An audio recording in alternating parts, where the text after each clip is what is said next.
Purihin ang Panginoon at today is Tuesday. Wala na po tayo time na ipasok yung intro nating kantahan. Diretso na tayo sa Bible study. Humabol na lang yung iba. So, today is Tuesday. Ito po ang ating JCLG Tuesday online Bible study. And this is Pastor June Cortez from San Pablo City, Laguna. So, purihin ang Panginoon. Nandito po tayo sa bahay ng anak ko at medyo naninibago kayo. May hallway dito, no?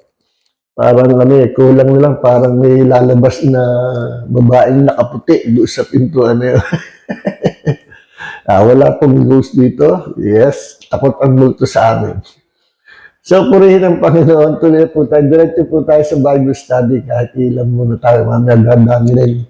At please don't forget to like this video. The more na i-like ng mga tao, the more din na nag-expand yung nare-reach ng ating video. Kaya malaking tulong kapag tayo po ay nagla-like o nagsishare ng comment. So, purihin ang Panginoon. Salamat po sa mga likes at mga comments in advance. So, today is Tuesday. Tuloy po natin ating Bible study. We have our topic. Kung ninyo mapapansin, itong mga sunod-sunod weeks, ang topic po natin ay the Word of God. Pinag-aralan natin yung 7 symbols of the Word of God. Nitong mga nakaraang last week, tinapos natin yan, naging 2 parts yata yun, Then, tonight, ito po ating topic, the integrity and power of the Word of God. Ang integridad, at kapangyarihan ng salita ng Diyos. So, meron pong napakaganda na blessing ang salita ng Diyos sa atin na hindi po natin na lalaman minsan, Kaya minsan ang tagal-tagal ng Kristiyano, hindi pa alam itong mga pagpapala na ito na nasa atin. Tulad ito sa treasure at more than treasure pa, pinakamahalaga. Once na you discover the integrity and power of the Word of God, ikaw ng pinakamayamang tao sa buong universe. So, purihin ang Panginoon. Salamat po, mga kapatid. Heavenly Father, marami po salamat sa gabi ito sa iyo pong biyaya. Minsan pa, bubuksan namin ang makapangyarihan salita mo to discover what is the integrity and power of the Word of God. Marami po salamat, Panginoon. Sa gabi ito, Lord, we invite the presence of the Holy Spirit to teach us once again and to fill our hearts with your faith, Lord, because faith comes by hearing and hearing by the Word of the living God. Maraming po salamat, Panginoon, sa gabi ito, sa napakaganda paksa namin about the integrity and power of the Word of God. Unless the Holy Spirit reveal this to us, hindi po namin makikita ito kahit po paulit-ulitin namin basahin ang salita ng Diyos. Yan, ang banal na Espiritu po ang naghahayag ng mga bagong nakatago at ng mga bagay na lihim. Ang Holy Spirit, aming Panginoon, ang naghahayag. Maraming po salamat. We believe you. We receive you, O Holy Spirit, our God, our Almighty, one of the 3 divine person of the Godhead, our teacher. And all glory belongs to our Lord God, the Savior, Jesus Christ. Amen, amen, and amen. Glory to God. So, start na po tayo. Musta na po tayo lahat. Alam nyo, almost 40 or more than 40 years na ako Kristiyano, paulit-ulit pinag-aaralan ko itong integrity and power of the Word of God. At hindi ako nagsasawang pag-aralan ito sapagkat tunay na naging malaking blessing po sa akin ito. Natatanda ko several years ago kung paanong the Lord healed me from tuberculosis. And then later on, the Lord healed me in 2011 from hernia. Then itong nakaraan lang, lately, February, the Lord healed me. I was healed from neuropathy. So, purihin ang Panginoon. At hindi lang tayo basta umasa sa Panginoon na nalangin, kundi ginamit natin ang salita ng Diyos. Sapagkat ang salita ng Diyos, kapag ka po ating ginamit at ating ipinakita sa Panginoon ang kanyang pangako, ipinaalala sa kanyang pangako, never na hindi niya i-fulfill, never na hindi maaring hindi mangyayari ang kanyang mga pangako. Why? Because the Word of God, because there is integrity and power in the Word of God. Pag sinabi pong integrity, yung integridad, hindi nagsisinungaling ang Diyos. Kapag may sinabi ang Diyos, tiyak mangyayari. Hindi siya yung nangako, tapos baliwala lang yung pangako. Hindi po. Pag sinabing may integrity, iniingatan ng Diyos ang kanyang pangalan na huwag masira. Ang Panginoon at ang kanyang pangalan at ang kanyang salita, iisa po. Kung paano pinoprotektahan ng Diyos ang kanyang pangalan na huwag ito masira o madungisan, ganon din pinoprotektahan ng Diyos ang kanyang salita, para ito ay huwag madungisan o huwag masira. Ang salita ng Diyos, ito po ang sinisira ni Satanas. Ginagawa ni Satanas na gawing ignorante ang tao sa integrity and power of the Word of God, or ginagawa ni Satanas na pinapasinungalingan niya ang salita ng Diyos. And most of the time, gumagamit si Satanas ng mga tao to destroy the integrity of the Word of God. Paano sinisira ni Satanas ang salita ng Diyos? Pinalalabas niya na hindi mangyayari, pinalalabas niya na hindi totoo, pinalalabas niya na tapos na yung kapangyarihan ng salita ng Diyos, pinalalabas niya na hindi na epektibo ang salita ng Diyos. Yan ang mga daya ni Satanas. Kapag ang Diyos nagsalita po, 100% totoo, and 100% it will come to pass. Kagaya nangyari kay Adam and Eve, binigyan ng Diyos ng instructions, at ang instructions sa iyon was the Word of God. Ano sabi ng Panginoon? Of all the trees in this garden, you may eat. Lahat. Pwede nyo kainin except for that one tree in the midst of the garden. That tree, that forbidden fruit. The fruit of the tree of the knowledge of good and evil. The fruit of the tree of the knowledge of good and evil. Na kapag kinain niyan, surely you will die. Surely, mamamatay sila. Kaya, yun ang instruction ng Diyos. Lahat pwede niyong kainin. Ngayon, to make the long story short, doon na tayo sa senaryo na pumasok si Satanas, Genesis chapter 3. Solid yung instruction ng Diyos. Lahat pwede niyong kainin except for that one tree. May curse yan. May kasamang blessing yan sa umpisa, pero in the end, may curse yan. Kaya nga ang tawag the tree of blessings and the tree of knowledge of good and evil. Sa Hebrew, yung salitang good and evil is blessing and curses or blessing and calamities. Na kapag kinain nga, mag-take effect yan sa buong mundo, una-una sa katawan din ng tao, makukurap ang buong mundo, makukurap ang katawan ng tao, masisira ang creation ng Diyos, magkakaroon ng ending, magkakaroon katupasan, makakapasok ang kasalanan, makakapasok ang kabulukan. Kapag kinain yung forbidden fruit na yun, ng tree of knowledge of good and evil, or tree of knowledge of, yun po knowledge means experience. The tree that you will experience the blessing and curses of that fruit. The tree that you will experience the blessings and calamities. Kaya po nakapasok ang mga kalamidad sa ating mundo. Ang tidal wave, ang earthquake, all calamities, hindi po yung galing sa Diyos. Nagkaroon ng permissive will ang Diyos na ipahintol makapasok kasi nilabag ng tao ang batas ng Diyos o yung instruction ng Diyos. nakapasok ang calamities, nakapasok ang curses sa planet Earth because of the sin of our first parents. See? Ngayon, sabi ni Satan, kung paano niya pinalabas na walang integrity sa salita ng Diyos. Ano sabi ni Satan kay Adam and Eve? Kapag kinain niyan, hindi kayo mamamatay. Hindi totoo yun. You will not die. In fact, magiging kagaya kayo ng Diyos. Kita nyo? Hindi na mamamatay, magiging kagaya pa rin ng Diyos. Alam niyo ba na nung nilikha ng Diyos ang tao, God created man in the image and likeness of God. Sadyang kagaya na ng Diyos ang tao.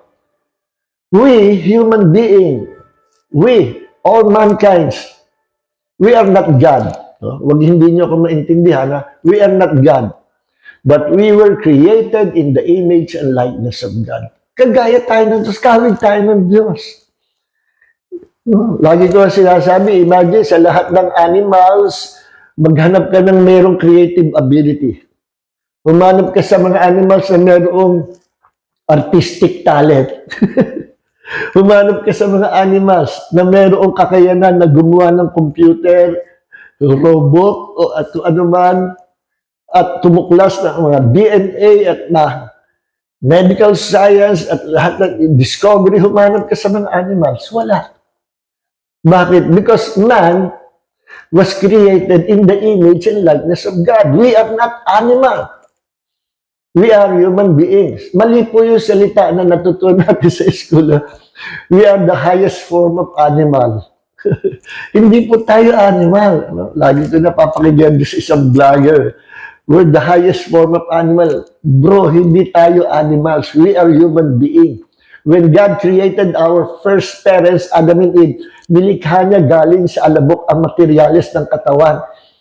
At ang pagkatao ni Adam and Eve, galing sa Diyos, nung hiningahan ng hininga ng buhay, ang tao ay nagkaroon ng buhay, nagkaroon ng kaluluwa, life suke sa Greek. Nagkaroon ng kaluluwa, nagkaroon ng buhay, naging buhay na spirit ang tao with soul. No?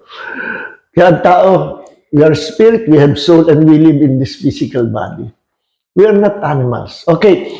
Kaya makikita nyo lahat ng modern creations. Naku. Ngayon, ang latest ngayon, AI. Sa AI, lahat posible. Akala mo, totoo. No? Pero, gawa lang ng tao.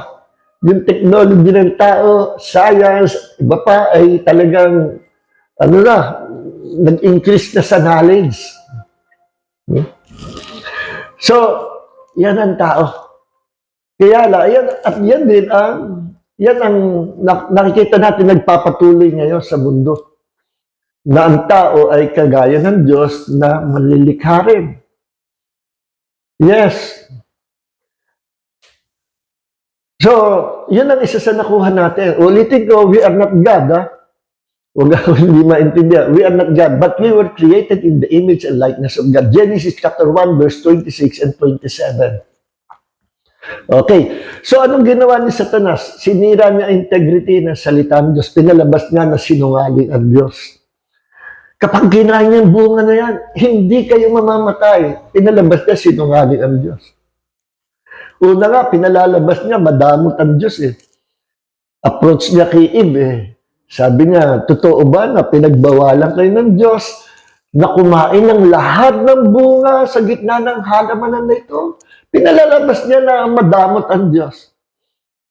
Sabi ni Eve, natandaan niyo yung binilin sa kanya ni Adam, kasi kay Adam ay binigay yung complete instruction.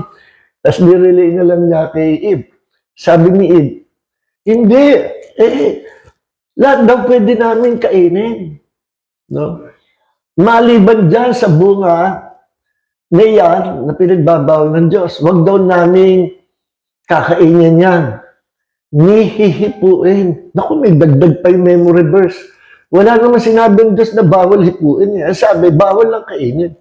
So, yung memory verse ni Eve, may dagdag. May dagdag huwag namin hipuin. Baka kami mamatay. O may dagdag na naman. Baka we might die. Baka kami mamatay. Ano instruction Diyos? Surely, tiyak mamamatay kayo. Ano naman ang memory verse ni Eve? Baka kami mamatay. Hindi tiyak. Kaya sa ating Kristiyano, sa buhay panampalataya, bawal po yung mga baka eh. Huwag kayong magsasalita ng mga baka. Negative po yan eh. Baka. Galing po yan kay Satanas, yung word na yan. Yung vocabulary na yan. Yung baka mamatay, baka mangyari yung hula ng propeta na ano, lalong magkakaroon earthquake pagkatapos tidal wave. At huwag kayong matatakot. Ang prophecy na galing sa Panginoon, hindi na nanakot. Okay? Alright. So, ganon ang ginawa ni Satanas to destroy the integrity of the Word of God. Pag binasa yun sa Genesis chapter 3, no? Naniwala si Adam and Eve sa salita ni Satanas. Binaliwala nila ang salita ng Diyos at mas pinaniwalaan nila ang salita ni Satanas. Ano nangyari? They chose the devil instead of their creator. Masakit sa Panginoon yun. Nilikha mo ang tao, sa'yo yan. Tapos biglang iiwan ka. Sumama sa kalaban. Kita nyo? Choice yun nila. Because man, when man was created, man is a free moral agent with freedom to choose his destiny. No? Hindi pinapakaiman ng Diyos yung ating choices.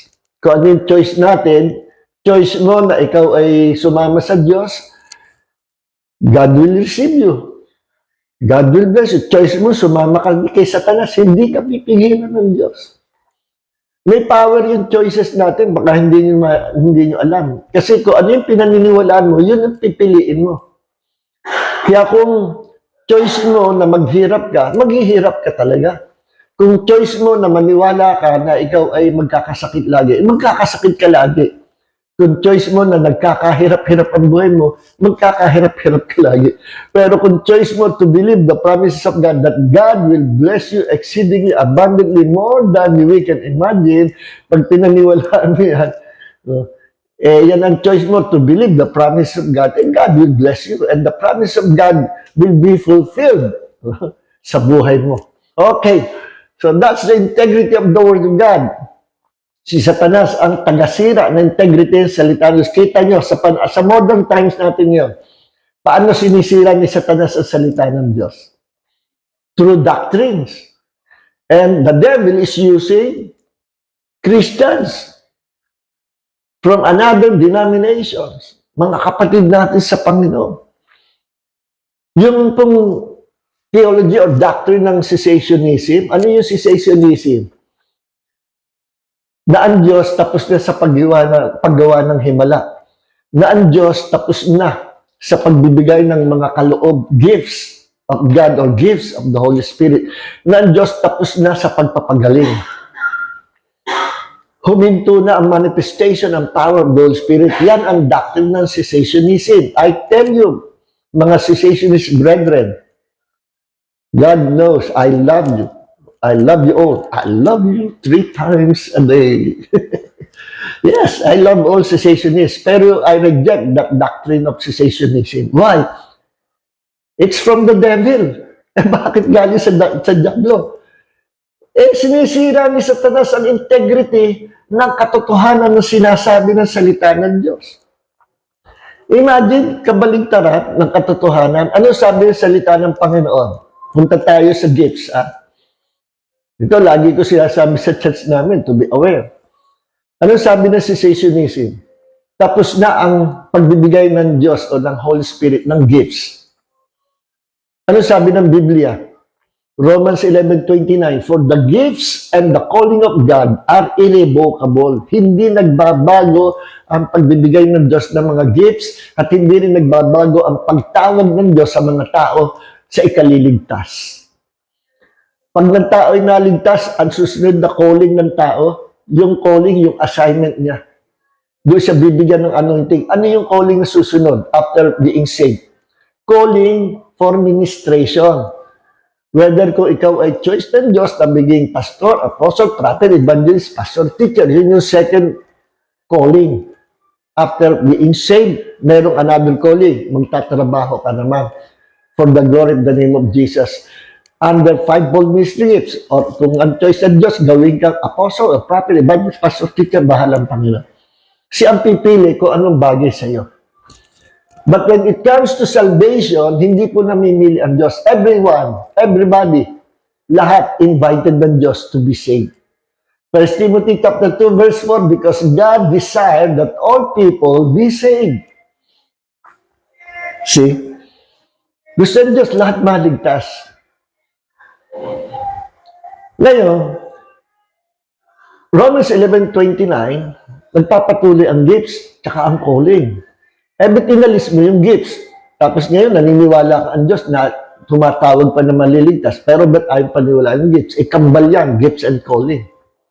Another scripture, 1 Corinthians chapter 1, verse 6 and 7. We have the testimony of Jesus na na kailanman hindi tayo papagkukulangin ng Diyos sa anumang kaloob hanggang sa siya'y muling bumalik. See? Kailan matatapos ang mga kaloob? Kapag dumating na si Jesus at sinama na tayo sa langit. Nasa langit na tayo, ano pang gagawin ng operation ng gifts and power? Nandun na nga tayo sa langit. See? Doon pa lang hihinto na hindi na natin gagamitin o hindi natin kailangan ang mga gifts because we are now in heaven. That will happen at the rapture of the church. And in the twinkling of an eye, pag nandun na tayo, our bodies will be changed. This temporary body, corrupt body, katawan na tumatanda, sumasakit ng hihina, pumapangit, ay papalitan ng Diyos ng bagong katawan na hindi natatanda, hindi na magkakasakit, hindi na mamamatay. Wow! Kaya hindi po sayang yung paglilingkod natin sa Panginoon. Compare sa mga tao who rejects the Lord Jesus Christ to be their Lord and Savior, they will spend their days, they will spend their eternity in hell, then itatapos sa lake of fire sa judgment day. Samantang tayo na mga ligtas kay Kristo, we will spend our eternity doon sa new world, new heavens and new world na makakasama natin ang Diyos forever. Wala nang maghihirap, walang luluwa, walang problema, walang mamamatay, walang magkakasakit. Together, we will become a big family of God sa buong eternity. Wala nang mamamatay. At lahat tayo mukhang artistahin. Okay, so, kita nyo, kita paano sirain. Pagdating sa gypsy, naituro ko na ito, ayoko na sana expert, kakain ng oras, pero sinit ko lang konti. We believe in one God, and in our one God or one Godhead, there are three divine persons, hindi po ba? The Father, Jesus, and the Holy Spirit. Silang tatlo na member ng Godhead, silang bumubuo ng iisang Diyos. Lahat sila merong gifts sa atin. Anong unang gift ng Ama? Salvation through Jesus Christ. For God so loved the world that He gave Jesus. John 3:16. Yan ang kaloob, gift ng God the Father. Ano ang gift naman ni Jesus sa atin, sa church? Apostle, evangelist, pastor, teacher, prophet. Apostle, prophet, evangelist, pastor, teacher. Fivefold ministry gifts para sa church at para sa world, to evangelize the world. Kaloob, regalo ni Jesus yan. Ephesians chapter 4. Nandun yan, verse 11 and 12. Ano naman ang kaloob ng Holy Spirit? Ang kaloob ng Holy Spirit matatagpuan sa 1 Corinthians chapter 12, chapter 13, chapter 14. Ano naman ang regalo ng Holy Spirit sa church, sa atin? The 9 gifts of the Spirit.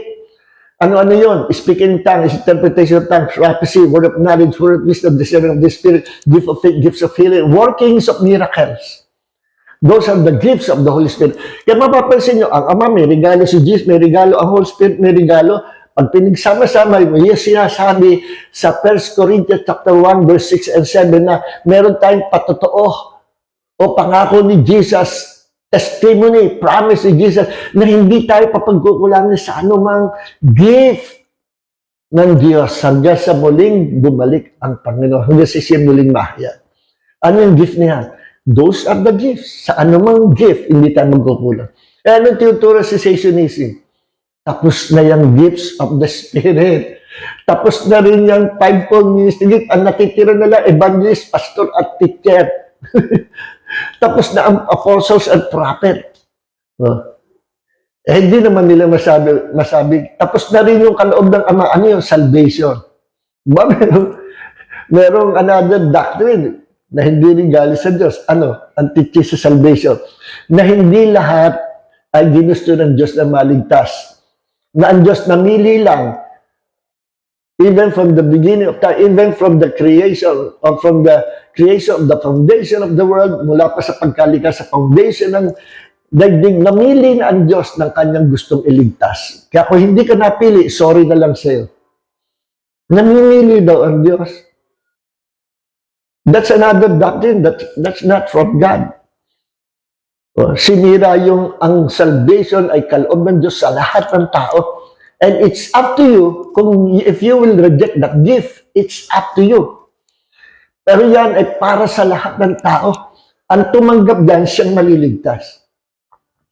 Kaya sabi sa John 3:16, God sent Jesus that, ito yung kondisyon, whoever believes will not perish but will be saved. Whoever believes in the Lord Jesus Christ. Kaya ang salvation is universal, pang lahat, at ang maliligtas, yun lang lalapit at sasampalataya, tatanggap kay Jesus. Yan ang Bible. Okay, so as for that, punta tayo dito. No? Pinakikita ko na siya kung paano sinisira ni Satanas ang integrity of the Word of God. Okay? So, pag-usapan natin yung integrity and power of the Word of God. No? Ako, testimony ko talaga, nakita ko ang reality, integrity, and power of the Word of God sa buhay ko. Number one miracle sa akin, nabago yung pagkatao. Nagumon ako sa drugs, marijuana, but the Lord set me free through the integrity and power of His Word. Naging banal ang buhay ko because the Word of God has power to sanctify, to make us holy. Yung kapangyarihan sa salita ng Diyos, babalikan natin yan. So, mababasa po natin ang integrity, ang katotohanan, ang pagiging honest, at pagiging totoo, at pagiging makapangyarihan ng salita ng Diyos. Kung paanong ang Diyos ay may kapangyarihan, ang kapangyarihan ng Diyos ay inilagay niya sa kanyang salita para pakinabangan din natin ng mga mananampalataya. Mula pa nung una, pag sa creation, ginamit na, dinemonstrate na ng Diyos ang kapangyarihan ng kanyang salita. Ano sabi sa Bible? No? Sa John chapter 1, verse 1 hanggang 3, in the beginning was the Word, and the Word was with God. Who is that Word? That was Jesus. And the Word was God. Jesus was God. Verse 2, He was in the beginning with God. Sa pulnoon pa, kasakasama na siya ng Diyos. Why? Because Jesus is God. All things came into being through Him, and apart from Him, not even one thing came into being that has come into being. Na sa pamagitan ni Jesus, everything was created. Siya ang creator of all things. Colossians 1:16, by Him everything was created, both in heavens and on earth, visible and invisible. All things were created by Him, for Him, and through Him. Si Jesus ay creator natin. Why? Because He is God. At mula pa noon, nung hindi pa siya nagkakatawang tao, ang pangalan niya at tawag sa Kanya sa Bible ay salita ng Diyos. He was the Word of God. And the Word of God was God. See? Ngayon, makikita natin ang kapangyarihan ng Diyos sa paglikha niya sa buong universe. No? Sa Genesis, pag binasa natin, Genesis chapter 1, and God said, let there be light. And God said, let there be world. And God said, lahat ng sinabi ng Diyos, nagkaroon ng pangyayari. Nagkaroon resulta. Nangyari, walang hindi. Kung babasahin natin ang Genesis chapter 1, verse 1, in the beginning was the world, and the world was, chapter 1, verse 1, ilan na banggit ko. Basahin natin sa Genesis, exact word. Genesis chapter 1, verse 1. No? Tingnan niyo sabi sa salita ng Diyos. In the beginning, God created the heavens and the earth. Nung pasimula'y nilikha ng Diyos ang mga langit at ang lupa. Bakit mga langit? Marami po ang langit. Sa Bible may pinapakita na there are three kinds of heavens. Yung kinaluroan na ng mga ibon, clouds, nililipad airplane, atmospheric heaven. Ang second heaven, yung galaxy, yung kalawakan. At ang pinakamalayong heaven, yung kinuroroon ng trono ng Ama. The third heaven. Nandoon ang paradise na yun. So, sabi nung pasimulay ni ng Diyos ang mga kalangitan at ang mundo. At ang earth dito means sa Hebrew ay tuyong lupa, dry ground. But suddenly, sa verse 2, hindi na tuyo. Something happened. And the earth was a formless and desolate emptiness. And darkness was over the surface of the deep. And the Spirit of God was hovering over the surface of the waters. At ang Espiritu ng Diyos ay umuusad sa ibabaw ng tubig. Nandoon ang Holy Spirit. Umuusad, naghihintay sa ibabaw ng tubig. May hinihintay siya. Alin? Anong hinihintay niya? Yung pagre-release ng Diyos ng kanyang salita. See? Then suddenly sa verse 3, and God said, nagsalita ng Diyos, doon inirelease ng Ama, si Jesus, na kung tawagin the Word of God. And everything was created. And God said, 11 times sinabi, and God said, and God said, and God said. Every time nalilikha ang Diyos, nire-release niya ang kanyang salita. God said, God said. Never na sinabi sa Bible at nilikha ng Diyos ang buong universe nung siya ay nag-isip. Inisip niya na magkaroon ng creation, nagkaroon creation. Inisip niya na magkaroon ng tao, nagkaroon tao. Hindi po. Hindi siya lumilikha sa pag-iisip lang. Hindi rin sinabing, at kinampay ng Diyos ang kanyang kamay and the whole universe were created. Hindi rin. Paano lumilikha ang Diyos? Nasaan ang kanyang creative ability or creative power?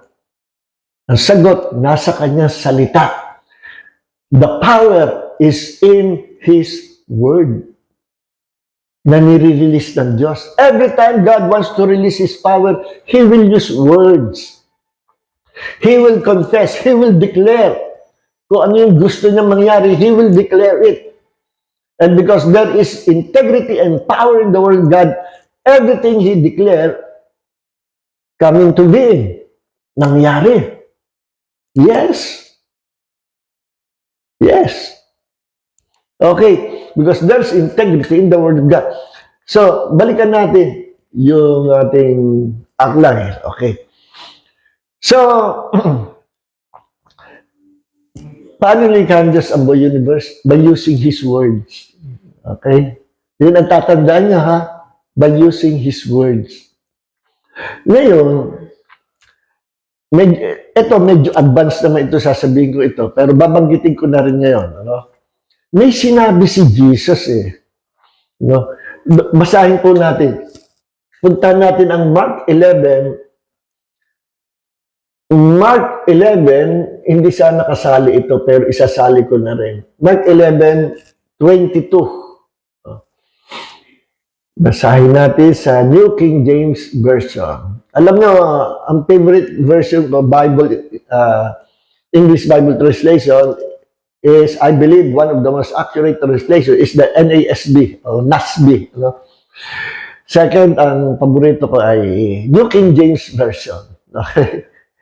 Hindi na ako, bihira-bihira akong gumamit ng King James. Why? Because King James, yung English ng King James ay Elizabethan, obsolete, masyado obsolete na po. No?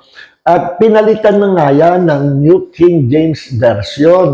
Corrected niya yung mga obsolete words. Imagine naman, sa King James, yung English ng araw, maraming baligtad sa pangunawa natin yan. Yung English ng araw, panahon nila Queen Elizabeth, yung salitang by and by, sa time, sa panahon natin, by and by. Halika na, gawin natin ito. By and by. Teka muna. Maya-maya na, by and by. No? Sa time nila Queen Elizabeth noon, panahon ng King James English, pag sinabing by and by, immediately, right now. See, ang layo, ano? By and by, sumakay sa time machine, napapunta ka sa by and by. Iba ang pangunawa nila. Nung panahon ng araw, ano ang closet? Sabi ni Jesus sa King James, when you pray, enter into your closet, then pray to your Father. Ano sa time natin ang closet? Lalagyan ng damit, cabinet. Sa time ng King James, ang closet means room. Kaya pag nabasa mo sa King James, ignorante ka sa language, anong gagawin mo? Hahanapin ka one of these days, hahanapin ka asawa mo, Teba, nasaan ba? Lumabas ka. Nandito ako. Saan? Saan ka nandoon? Hindi kita makita. Dito sa loob ng cabinet. Binuksan yung cabinet. Oh, ginagawa mo dyan. Nagpe-pray ako kasi sabi ng Panginoon, enter into your closet. Kaya nandito ako sa closet. Naku, patay. Kita nyo. Kaya obsolete. Kaya hindi na ako nagamit ng King James. Gumagamit ako pag kailangan. Nandiyan na, ang dami. Mapalad ang time natin yun. Dami pong modern translation. Hindi po totoo na satanista yung gumawa ng NIV, NASB, New King James. Hindi totoo yun. Huwag kang maniniwala doon. Hindi, they don't know the history of Bible translation. Hindi nila alam yan. Okay. So, sabi dito ni Jesus, one time, napadaan sila, naguguto si Jesus. Tinignan yung punong kahoy, fig tree. Nagutom siya. Nilapitan niya. Sabi ng INC, kita mo, tao lang si Jesus. Kung hindi siya tao, bakit siya nagutom? Naku, ang hina naman ng mga ito. Kaya sa nagutom siya Diyos na nagkatawang tao, naging tao siya, 100% God, and He became a human being, 100%. Kaya nung siya taon-tao, nilimitahan niya ang sarili niya. Philippians chapter 2, verse 5, 6, 7, 8, nilimitahan niya ang sarili niya. Hinubad niya yung kanyang pagiging omnipotent as God. Hinubad niya yung pagiging omnipresent of God and omniscience. Pero nung siya bumalik na sa kaluwalhatian ng Ama, lahat ng hinubad niya, ibinalik sa kanya. Okay, next one for that. So, nung nakita Jesus, walang bunga, kinurse ni Jesus. Then, nung bumalik na sila, napansin nila Peter, narinig nila nagsalita si Jesus doon sa puno Sabi ni Jesus, mula ngayon, huwag ka na magbubunga. Kinausap niya yung puno. Then, nung pagbalik nila, noong umpisa, hindi pinansin ng mga lagay. Pagbalik nila, nakita nila, tuyo.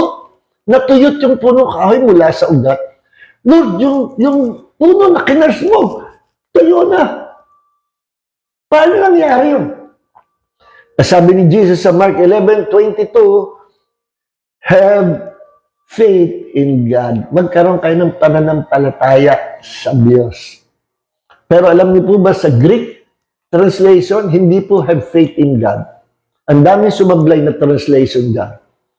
Kasi hindi nila mapaniwalaan na yun ang literal na translation. Ano yung literal translation? Na pag pinag-aralan natin, may malalim na kapahayagan. Ang literal translation at pinaka 100% tamang translation ay hindi have faith in God, kundi have the faith of God. Magkaroon ka ng pananampalataya ng Diyos. What is that faith of God? That faith of God is the creative power of God that He is using by releasing words. Yun yung creative power ng Diyos. That's in His faith. At yung faith natin ngayon, pananampalataya natin sa Diyos, galing sa Diyos. We receive that faith from God by hearing and receiving the Word of God. Romans 10:17, faith comes by hearing and hearing by the Word of God. Kaya galing din sa Diyos yung faith natin. Pero hindi yan ordinary faith. That faith comes from God. And that faith is the faith of God. Binahagi lang sa atin. Kaya the more we receive more Word of God, the more our hearts is being filled with the Word of God, the more din na mapupuno rin ng pananampalataya ang puso natin. So sabi ni Jesus, have the faith of God. Paano yun? What is that faith of God? Tandaan nyo, nung nilikha ng Diyos sa buong universe, He used His faith. That's the faith of God being released by declaring words. Because the faith of God is being released by declaring or confessing words. Words na pinaniniwalaan mo na mangyayari. Kaya yung sa susunod na verse 23, sabi ni Jesus, for assuredly, eto yan. Kumbit natuyo yan, nung kinausap ko, sabi ko, wag ka na magbunga, kumbit nangyari yan, that's the faith of God. At pwede nyo gayahin yan sa pamagitan ng principle na ito. Ito yung principle na yan. Verse 23, for assuredly I say to you, whoever says to this mountain, be removed and be cast into the sea, and does not doubt in his heart, but believes that those things he says will be done, he will have whatever he says. One time na binanggit ang believe. If you will not doubt in your heart, but believes with your heart, na yung sinabi mo yung mangyayari, tunay na tatanggapin mo, mangyayari yung sinabi mo. One time binanggit yung believe in your heart. 3 times binanggit yung salitain mo. Sa modern times natin ngayon, madalas tinuturo, believe the Lord Jesus Christ. Believe the word, puro believe. Pero bihira nagtuturo that the word of God must be declared through our mouth, from our heart. Bihira nagtuturo na ang salita ng Diyos, ang pangako ng Diyos, ay ginagamit, dinideclare yan. Yes, dinideclare yan. Kaya nga, di ba sabi sa Psalms chapter 1, verse 1 hanggang 3, mapalad ng tao na hindi nakikipag-compromise, ipaparaphrase ko nila, hindi nakikipag-compromise sa mga taong mga makasalanan, pero ang kanyang kasiyahan ay nasa salita ng Diyos, and day and night he meditate on the word day and night. At kung magkaganon, he shall prosper. He will be blessed. Magpa-prosper siya. I-bless ang Diyos. Kailan? Kapag siya'y nag-meditate sa salita ng Diyos, day and night. Ano sa Hebrew ang meditate? Ano nga ba sa Hebrew? I think haga. Nang ibig sabihin ng meditate sa Hebrew ay pagbulay-bulayan. Isipin ng paulit-ulit. Isipin. Naka-experience na ba kayo magkaroon ng problemang mabigat? Na hindi nyo makontrol, na isip kayo ng isip ng problema, hindi kayo makakain, makatulog dahil ang laman ng isip nyo, isip kayo ng isip ng problema, isip ng isip. Meditation yon in the negative sense. But meditating the Word of God is just like that. To think it over and over and over, ang magkakaiba nga lang, meditating the problem will give you fear, insecurity, nervous breakdown, sickness. But when you meditate on the Word of God, you will be healed. You will have the peace of God. You will rejoice. Your heart will be filled with joy. And you will experience miracle. And you will be blessed by God and prosper. Yun yung meditation, paulit-ulit, haga, iniisip. Then, after na iyong isipin ng paulit-ulit mo namang i-declare ang salita ng Diyos. Paulit-ulit na ibubul mo, i-confess mo. Thank you, Lord.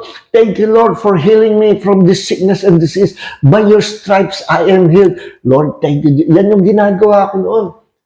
Paulit-ulit ko ina-apply yan. Pina-practice ko, ina-apply ko sa lahat ng sakit na dumaan sa akin. Yung principle yan ang ginagamit ko. Thank you, Lord. Jesus took my sickness and carried all my diseases. And by your wounds, I am healed. Minimeditate ko, dinideclare ko, sinasalita ko. Why? Kasi yun ang sabi ng Panginoon. This is how you can use the God kind of faith.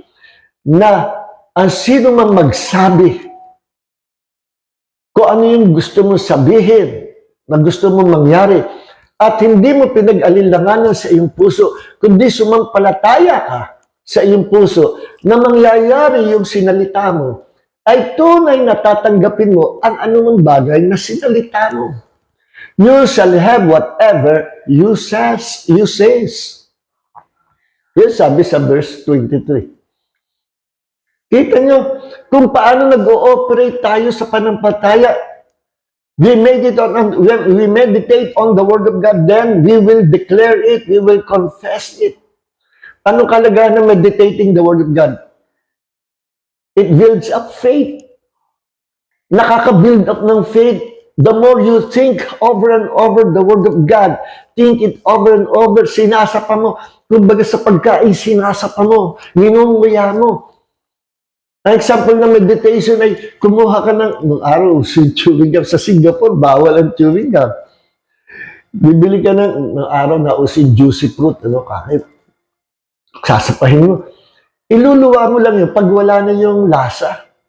Pag matabang na, wala nang kalasa-lasa, saka mo pala iluluwa.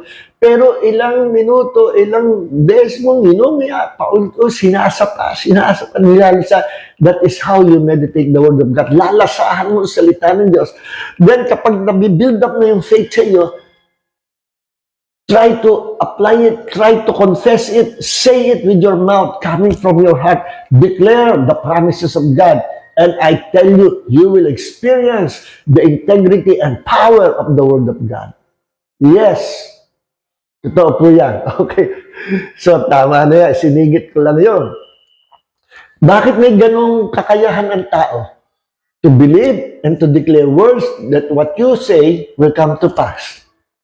Bakit? Yung tanong. Ba't may ganong kakayahan? Kung ano sinasampalitan mo, pag dineclare mo, mangyayari. Bakit? Kasi we were created in the image and likeness of God. Sa Genesis chapter 1, ano sabi ko kanina? How God created the universe into existence? By using words, by releasing His words, by confessing what He believed. Kung ano yung gusto niya mangyari, pinaniniwala, kinonfess niya, dinideclare niya, and everything was created. By using words. Yes. By using words. Tingnan nyo sa Hebrew, Basahin natin. Hebrews chapter 11 verse 3. Ano sabi? By faith we understand that the world has been created by the word of God. So that what is seen has not been made out of things that are visible.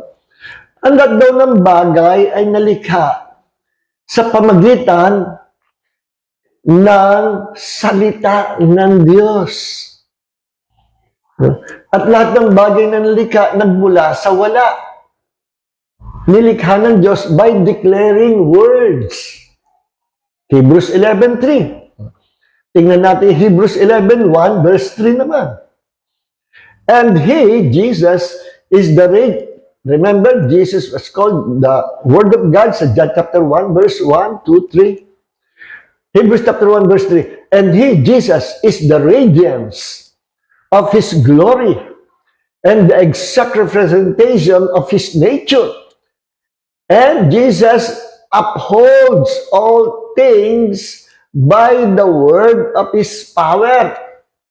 When He had made purification of sins, He sat down at the right hand of the Majesty on high. Balikan natin sinabi, Jesus upholds all things by the word of His power. Remember sa John chapter 1, verse 3, verse 1, 2, and 2, verse 1, 2, 3, binanggit doon na si Jesus ang unang title niya, hindi pa Jesus ang pangalan niya, ang pangalan pa tawag sa kanya, the Word of God.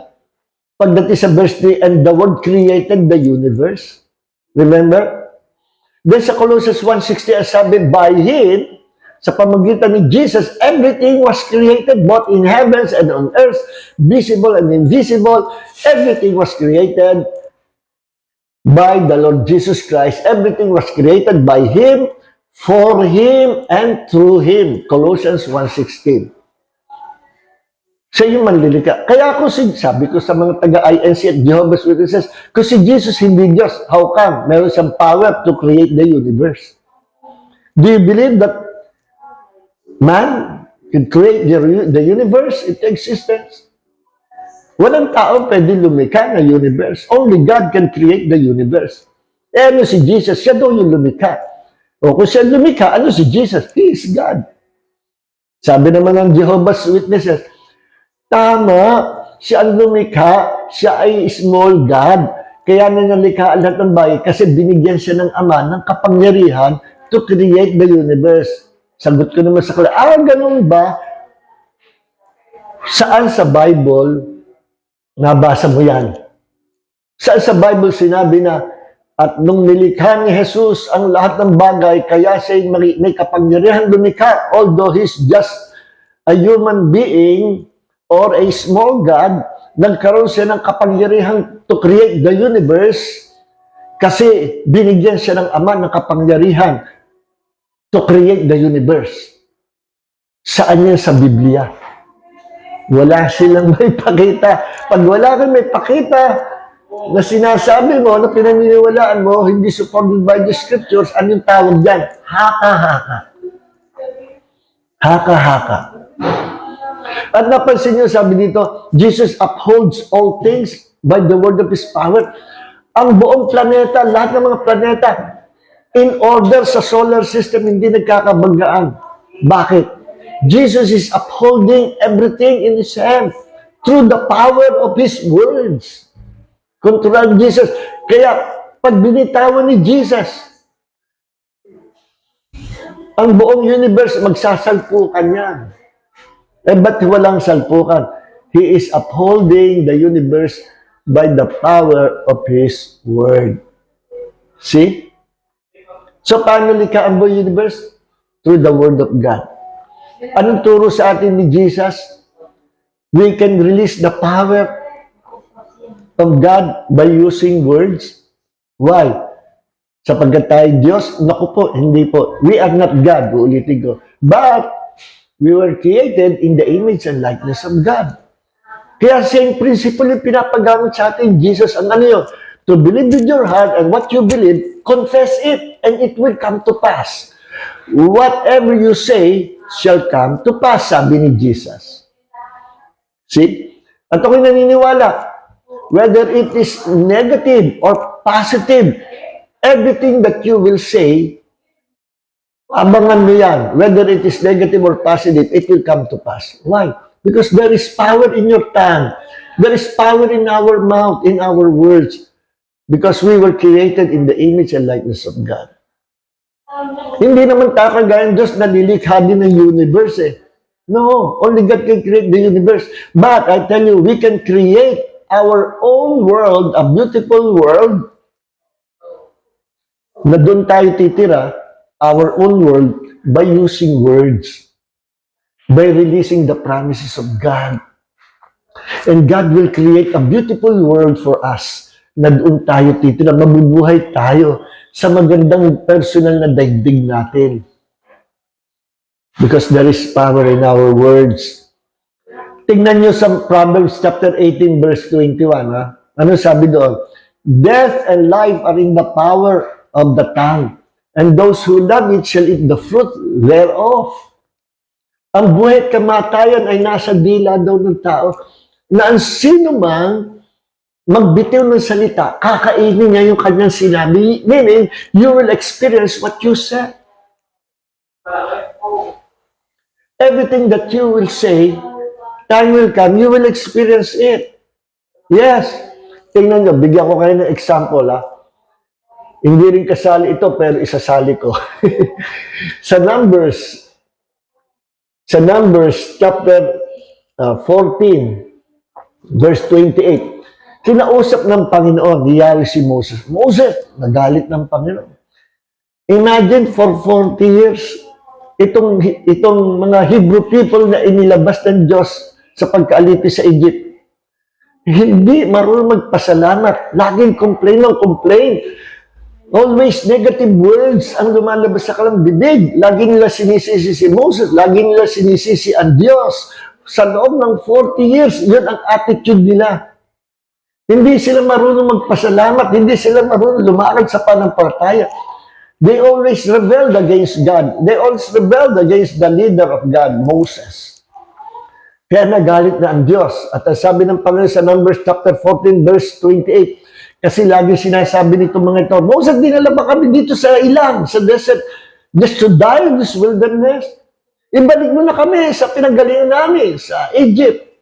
Dinala ba lang kami dito ng Diyos para patayin kami dito sa desierto? Wala kaming tubig, wala kaming pagkain. Every day, complain. Nagalit na ang Panginoon. At sabi pa nila, hindi kami makakarating sa promised land. On the way to the promised land, patay na kami lahat. Naku. Hindi nila alam, kinakurse nila sarili nila. And God will allow what you allow. Tingnan nyo, sabi sa verse 28 ng Numbers 14. Ano sabi dito? Moses, verse 27. How long shall I put up with this evil congregation who are grumbling against me? I have heard the complaints of the sons of Israel, which they are voicing against me. Narinig ko ang kanilang mga pagkukumplain, ang kanilang mga sinasabi, ang kanilang mga negative words. Narinig ko, paulit-ulit ko naririnig. Say to them, sabihin mo sa kanila ito. Sabi ng Diyos, as I live, declares the Lord, just as you have spoken in my hearing, so I will do to you. Sabihin mo, Moses, sa aking bayan, kung ano yung kanilang sinasalita sa aking pandinig, yun ang gagawin ko sa kanila. Ano ba sinasalita nila? Mamamatay kami on the way to the promised land. Kaya sabi sa verse 29, your dead bodies will fall in this wilderness. All your numbered men, according to your complete number, from 20 years old and upward, who have grumbled against me. No? Mula 20 years old pataas, patanda, lahat mamamatay. Bakit? Yan kasi ang sinasabi nyo araw-araw. Mamamatay kami, mamamatay kami. See? Totoo ba o hindi totoo that there is power in our words? Totoo. One word from a person can destroy your life. And one word, good word from a person can bless your life. Yes. Ang dami ko example dyan. Sabi ng mga kaibigan ko, mga senior doon sa SM, nakatambay doon sa coffee, kape sila ng kape doon, sa isang fast food. Ako po sila sa labas, sa round table. Nagkaisa silang magbiroan. Biniro nila ang kamatayan. Kapag kami absent doon, marami sila yung mga senior, mga 7 years old, 80 years, 70 kulang-kulang 80 years old, may 76, meron 78, meron 70, meron 60. At nakapagtripan nilang magbiroan, biruin yung mga absent nilang kasamahan. Pag wala ka doon, pagtitripan ka ng matatanda, ay patay na raw si paring Kadyo. Huh? Eh, one time sabi, patay na si nakaburol sa bahay, pinapupunta tayo. Eh sige, puntahan yung mga senyor. Yung pala, pagtripan. Pagdating sa bahay, may music, may party-party. Para sa matanda, birthday pala, pagdating doon, ay, may party. Sabi, nakaburol ka raw ngayon. May sabi, napagtripan. Then, yung naman isang kasama nila, pinagtripan. Patay na rin daw. Puro patay. Nakapasok ang espiritu ng kamatayan. Alam nyo, to make the long story short, naubos sila. Lahat sila isa-isang namatay. Dinalaw sila ng espiritu ng kamatayan. Pinahintulutan nila ang espiritu ng kamatayan, the spirit of death. A demon spirit of death. Pinahintulutan nila makapasok sa pamagitan ng jokes, mga birong salita. Hindi nagpapabiro ang daigdig ng espiritu. Isa-isa sila namatay. Meron nagkakape na heart attack bigla. Tinakbo sa ospital, dead on arrival. Yung isa naman, naglalakad doon sa bigla natumba. Sunod-sunod, within a month, ang daming namatay sa kanila. Kaya merong ilang senior na natira, ayaw na umupo doon sa round table. Sabi, oy, Mga ano, ba't kayo nandiyan sa loob? Dito, presko dito. Hindi, ayaw na lang po. Hindi, wala nang curse to. Pinag-pray ko na itong table nito. Doon sa isang fast food, nagbiruan yung mga manager, uy, baka si Tangan, mag-ano naman tayo, outing naman tayo. Picture-picture mo tayo, groupie. Asasaya nila. Pagka-picture sa kanila, yung isang kasama nila lalaki, uy, tingnan mo, ang cute-cute mo dito. Tingnan mo picture mo. Ang gandang tirika ng kandila. Ha, tawa na sila. Tapos nag-decide sila. Party, nag-swimming sila. Night swimming. Yung night swimming na yon, hindi na nakauwi. Yung biniro nila na, ang ganda ng picture mo, ang gandang tirika ng kandila. Why? Nag-joke sila. At kung ano yung kinonfess nila na ang gandang tirika ng kandila, namatay, nalunod yung kanilang binibiro. Na-invite ang demon spirit of death. Once you invite the demon spirit of death, the devil comes to kill, to steal, and to destroy. So instead of negative words, instead of declaring negative, declare the promises of God, and you will prosper. So hanggang dito na lang muna mga kapatid. Yung ang mga pangako ng Diyos, merong integrity na kapag iyong sinampalataya sa puso mo at binigkas mo sa ibibig, it will come to pass. You will experience the truth, the reality, the integrity, and the power of the Word of God once you believe it with your heart and declare it with your mouth. Hanggang dito na lang mga minamahal, part 2 sa Friday. Okay? So don't forget to share this video mga kapatid. Magandang topic to, the integrity and power of the Word of God. Yes, naranasan po yan. Mararanasan pa natin. God bless everyone. Maraming po salamat, Panginoon, sa gabi ito, sa aming po Bible study.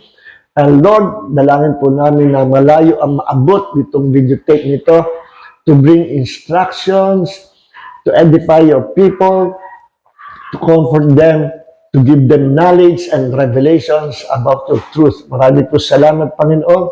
Pagpalaan mo ang bawat isa. And Lord, heal those who are sick right now in the name of the Lord Jesus Christ. And all glory and honor belongs to Jesus Christ, our Lord God and Savior. And may the grace of Jesus and the love of the Father and the fellowship of the Holy Spirit be with you all in Jesus' name. Amen. Maraming po salamat, Panginoon, for blessing your people in Jesus' name. Share this video, mga kapatid. Share this video. God bless you all.